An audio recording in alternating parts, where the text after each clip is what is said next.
Salut les Veriens et bienvenue dans votre émission d'actu à cœur ouvert. De mises à jour intéressantes et de nouveaux jeux auront fait l'actu cette semaine. Cependant, les âmes sensibles devront s'abstenir sur certains d'entre eux. Mais le gros de l'actu qu'on vous réserve en seconde partie de la vidéo, c'est bien évidemment quelques infos croustillantes sur l'Oculus Quest 3 et le PSVR 2. Allez, c'est parti. On avait eu un premier aperçu il y a 2 ans déjà, et le sosie VR de Blade Runner refait enfin parler de lui à l'aide d'un nouveau trailer. Nine, The Splintered Mind, met le joueur dans la peau d'un détective nommé Every Nine. Il devra enquêter sur un meurtre mêlant des gangs et des méga-corporations. La nouvelle bande-annonce nous donne un autre aperçu des environnements cyberpunk de l'an 2099. Il semble que le jeu comprendra des éléments de puzzle, mais aussi quelques méthodes de jeu amusantes pour l'enquête, puisqu'il faudra par exemple amadouer certains PNJ pour qu'ils vous donnent les infos souhaitées. Le développeur Odin Studio a par contre confirmé que son jeu sera épisodique. Le premier volet sera bientôt disponible sur Steam et le développeur prévoit une trilogie. Un autre jeu disponible sur Steam, mais cette fois en alpha, c'est Veil VR. Avec Onward, Pavlov, Population One ou encore l'Arsenaut, les FPS compétitifs commencent à ne plus vraiment manquer en VR. Eh bien, l'équipe de développement derrière Veil VR compte bien venir concurrencer et s'immiscer au milieu de tout ce petit monde. Il rejoint dans sa proposition un certain Pavlov, tout droit inspiré de Counter-Strike, mais donne l'impression d'être une expérience plus physique et plus lourde d'apprentissage comme un Onward. Les fusils d'assaut ont par exemple un poids qui influera sur la vitesse de déplacement de vos bras dans le jeu, afin de pousser un certain réalisme et de vous obliger à faire des choses correctement pour le positionnement et la visée. Idem pour le rechargement, où il faudra légèrement forcer pour faire rentrer un chargeur dans un pistolet. Cette proposition est donc à tester pour les fans du genre qui sont à la recherche, comme toujours, de plus d'immersion dans le domaine. Il y a sans doute rien de moins immersif en VR que du matos qui ne fonctionne plus correctement.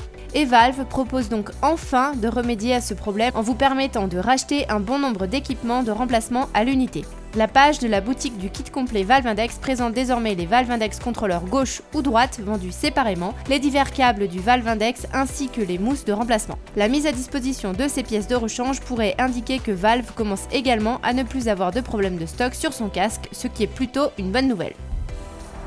Développé par Mobix, Eversloot est un jeu de donjon VR prometteur qui arrive en Early Access sur Steam ce mois-ci. Les joueurs devront explorer des donjons générés aléatoirement avec un couteau dans une main et un mélange d'armes à distance et de grappins dans l'autre. Vous devrez donc trancher tout un tas d'ennemis de façon assez brutale et surtout assez rapide, avec un grappin proposant des accélérations qui risquent fort de ne pas convenir à la team fragile. Si vous ne craignez pas la cinétose, la version finale prévue en 2022 devrait ajouter des séquences de scénario et peaufiner davantage les divers mécanismes de jeu.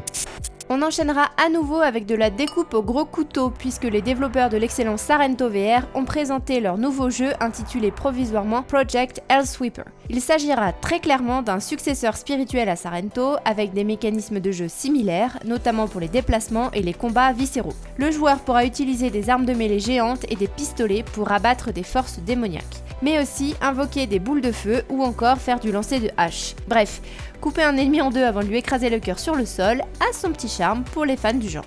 Pas de date de sortie ou de casque annoncé pour le moment, mais au vu du rendu graphique, on se doute déjà que ça pourrait tourner sur le Quest.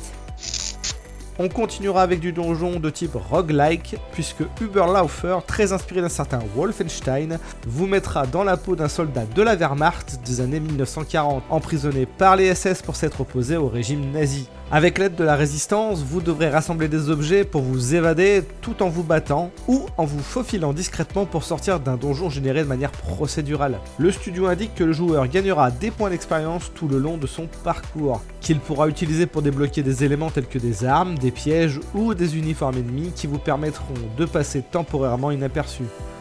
Überläufer sera disponible sur les casques VR PC via Steam en Early Access à l'automne 2021. Allez, c'est le moment de... L'instant des contracts. Cette semaine, j'avais envie de réagir aux commentaires de Tototo Totiti et c'est pas juste parce que le pseudo est amusant. Alors, pourquoi les éditeurs enlèvent les bras dans les FPS VR ? Eh bien, c'est simple, c'est une question d'économie de ressources.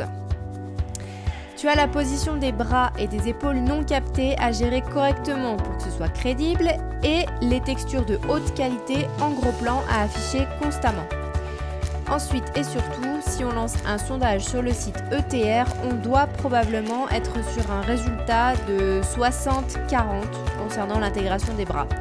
Beaucoup ne trouvent pas ça immersif à cause des erreurs de positionnement dans l'espace. Voilà pourquoi les développeurs font souvent ce choix. Allez, actu suivante. Selon Mike Doran, directeur de la production chez Oculus Studio, plusieurs projets à long terme qui n'ont pas encore été révélés sont en cours de production par les équipes de développement internes. Et ils visent tous le Quest 2. Déclaration qui n'a finalement rien d'étonnante puisque la marque Rift et la gamme Rift Test est abandonnée par la firme au profit du Quest. Mais pour ceux qui se demandent encore s'ils ont fait l'acquisition d'un bon casque avec le Quest 2 pour le long terme, les divers signes et déclarations laissent à penser que le Quest 2 va durer un petit moment encore.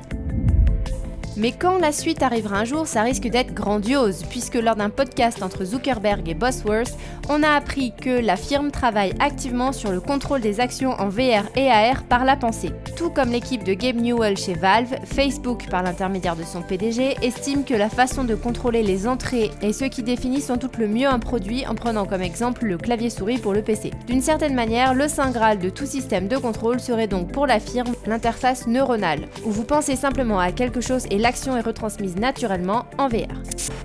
Et ce n'est pas tout, puisqu'on aurait appris via Android Central que Sony et Facebook auraient commandé une grande quantité de nouvelles lentilles pour 2022. Lentilles qui coûteraient 8 fois plus cher que celles utilisées dans le Quest 2 actuellement, permettant donc très probablement une meilleure clarté d'image et surtout, enfin, un plus grand fauve. Reste qu'Andrew Bosworth avait déclaré sur Twitter qu'il aimait l'idée d'un champ de vision plus grand en hauteur, ce qui selon lui pourrait avoir plus d'impact qu'un champ de vision plus large. On aura donc enfin le verdict sur ces nouveaux casques entre mi et fin 2022, en espérant que les pénuries de composants électroniques se soient enfin tassées à ce stade. Le nouveau casque autonome de HTC, destiné aux entreprises, le HTC Vive Focus 3, a lancé les précommandes cette semaine. Le casque est donc disponible depuis le 10 juin sur le site officiel de HTC au prix de 1 404 € en Europe. Si jamais vous étiez tenté par ce casque dont les spécificités font quand même rêver pour le gaming, tout en sachant qu'il n'aura pas de jeu intégré mais qu'une fonction sans fil devrait sans doute permettre de streamer les jeux du PC d'ici quelques temps, on vous rappellera quand même que le tracking risque fort de ne pas être des plus optimums pour ce type d'utilisation et on vous conseille vivement d'attendre notre test pour avoir des certitudes concernant ces divers sujets. Et du coup, passé les incertitudes, on parlera d'une valeur sûre. Blade & Sorcery, le jeu de combat de mêlée VR basé sur une physique poussée, est toujours en pleine forme, et sa prochaine mise à jour majeure permettra d'introduire une expérience plus linéaire avec des donjons générés de manière procédurale que les joueurs pourront piller. S'accompagnera au fil de l'eau à tout ça un système de looting et de progression du personnage pour offrir aux joueurs un défi permanent. Les ennemis auront donc du coup une IA de base avec des patrouilles et un champ de vision. Le développeur a également évoqué un système de monnaie pour acheter de meilleurs équipements et une sorte d'arbre de compétences pour débloquer de nouvelles capacités. La mise à jour 10 de Blade & Sorcery est donc prévue pour la fin de l'année. Les développeurs de Wanderer ont publié une nouvelle bande-annonce donnant un aperçu beaucoup plus complet de leur jeu basé sur le voyage dans le temps. Wanderer vous proposera de faire des sauts quantiques à travers toutes sortes d'événements majeurs du passé et vous devrez vous efforcer de réparer ce qui n'a pas fonctionné à l'époque, tout en espérant que le prochain saut dans le temps finira enfin par vous ramener chez vous. Le titre sera donc centré sur des puzzles et structuré autour de différentes sortes de mini-jeux dérivés des différentes époques que le joueur visitera. Le jeu devrait être lancé cette année sur PSVR, PCVR et Oculus Quest un peu plus tard dans l'année. Allez, il est l'heure de la question. Comme chaque semaine, on retient une question dans les commentaires pour l'émission suivante, et cette fois, c'est Rémi Bosset qui demande « Est-il prévu que Minecraft VR sorte sur l'Oculus Quest ?» Eh bien, pas à notre connaissance. Par contre, on rappellera qu'avec un Link ou du Wi-Fi, on peut y jouer depuis n'importe quel PC sur le Quest. Et c'est pas un jeu si lourd que ça à faire tourner. Et puis, il y a aussi le mode Vivecraft sur Steam qui prend en charge les contrôleurs de mouvement. On vous a mis le lien en description de la vidéo.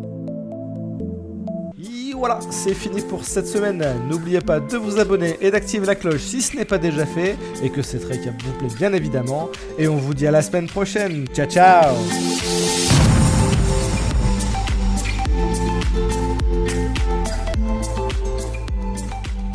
Et pour finir de répondre à ta question, je ne pense pas que ce soit une limitation technique. C'est juste que c'est de l'early access. Alors, d'après un podcast tout récent, Epic semble avoir envie de nous contredire et de nous décevoir un poil. Donc non, dans l'Unreal Engine 5, la VR et l'humaine, ça n'arrivera pas tout de suite et peut-être pas du tout.